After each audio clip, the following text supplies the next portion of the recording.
जितने भी हमारे बाबा साहब अम्बेडकर के जो संविधान में लिखित हमारे जो अधिकार है उन सभी को धरातल पे लागू करने के लिए संघर्ष कर रहा है। भाइयों, मैं आपसे बस तालियों से ज्यादा महत्वपूर्ण आप सभी का ध्यान आकर्षण चाहूंगा।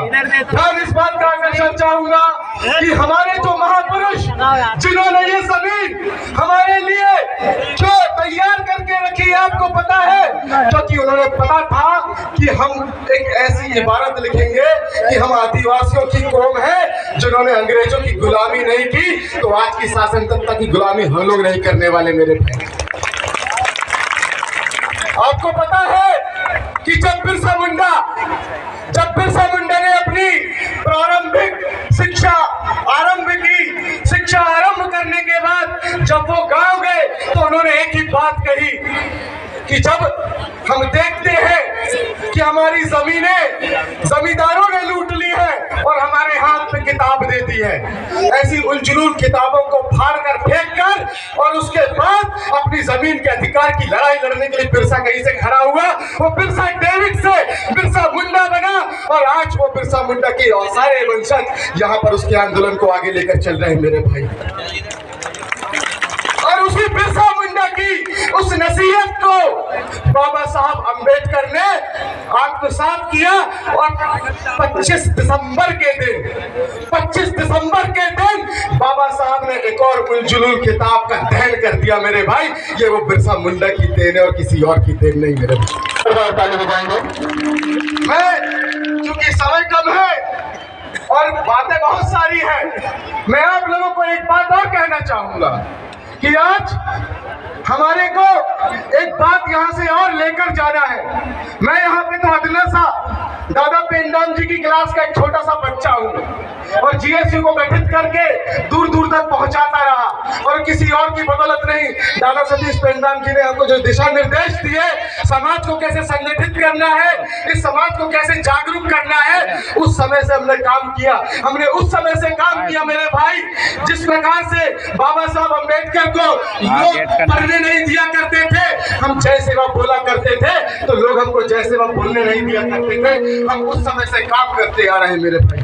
और यहाँ पर जब 2013 के आंदोलन में मेरे महेंद्र भाई यहाँ पर अभी बाहुबली पहुंचे हैं, उनके लिए भी जोरदार तालियों स्वागत हो जाए। 2013 के आंदोलन में भोपाल में हम लोगों ने लाठियां खाई थी और उस समय जब हम लोगों का आदिवासियों का आंदोलन भोपाल से गरजा था तो यहाँ से शासन सत्ता को समझ में आ गया था कि ये लोग एक दिन इतिहास रचेंगे, इसलिए क्यों ना इनको आपस में तोड़ दिया जाए। परंतु अब ये सफल नहीं होने वाले। जितना टूट फूट इनको करना था इन्होंने पहले कर दी। आज रामदेव जैसे बड़े बड़े खिलाड़ी महारथी हमारे समाज के बीच मौजूद है, जिनको ऐसे गुरु हमारे सतीश दादा जैसे गुरुओं का आशीर्वाद प्राप्त है। हम सब मिलकर फिर से एक नया इतिहास लिखने जा रहे हैं। इस जगह से, हमारे हरण गांव की जमीन से इस बात को यहाँ से लेके जाएंगे। हरण का मतलब कि जिन लोगों ने ये हरण गांव को, मैंने एक छोटी सी लोकार्पण सूची है वो कहना चाहूंगा, अब हमको हरना होगा। हरण का मतलब हरना होता है ना, अब हमको हरना होगा क्योंकि ये मांगने से हमारे अधिकार नहीं दे रहे हैं। अब अधिकारों के लिए जड़ से लड़ना होगा। और इसी के साथ मैं धन्यवाद प्रेषित करता हूं आप सभी को कि आपने मुझे संक्षिप्त समय में यहाँ पे अपनी बात रखने का मौका दिया। इसी के साथ आखिरी में नारे हो जाए, लड़ेंगे झुकेंगे, लड़ेंगे झुकेंगे, एक तीर एक कमान। उम्मीद यह रहेगी कि हम अपना सेल्फ ईगो को साइड में रख के समाज को एक करने के लिए निकले, क्योंकि यही बिरसा का आंदोलन तब सार्थक होगा।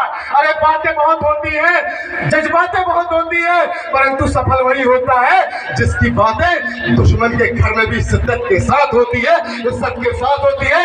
इसी के साथ सेवा जोहार, जय बिरसा। बहुत बहुत धन्यवाद दादा मरकाम जी को। और